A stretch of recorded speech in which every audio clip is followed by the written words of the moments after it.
Let's have a look at all the many Lutheran values Catie Norboe breaks on 90 Day Fiancé.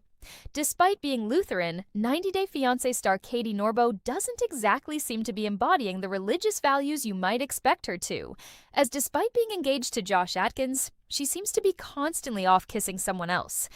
So, what exactly are the values that Lutherans hold dear?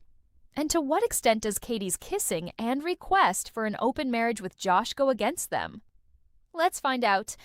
Well, it turns out they have pretty strict views on monogamy in relationships, believing that marriage is a divinely ordained institution and that monogamous fidelity is to be expected within a relationship. Martin Luther interpreted the sixth commandment regarding not committing adultery as extending to beyond the literal act to include things like lustful thoughts, flirtation, and behavior that undermines a spouse's trust. I'm pretty sure almost everything Catie has done would fall under the very opposite of that teaching.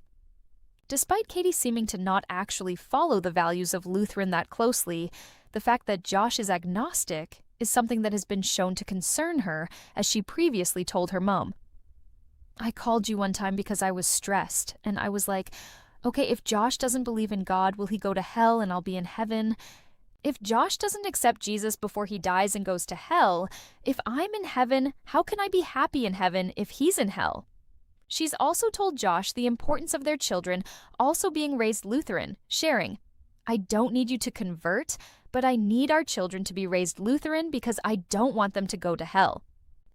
And it seems that a lot of Catie's kisses with men that very much aren't Josh happen whilst she's drunk, which, yes, you guessed, is also something that goes against Lutheran values.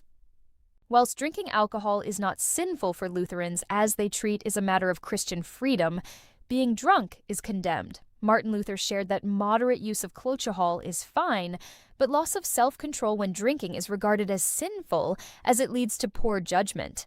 Something Catie does seem to do every time she drinks.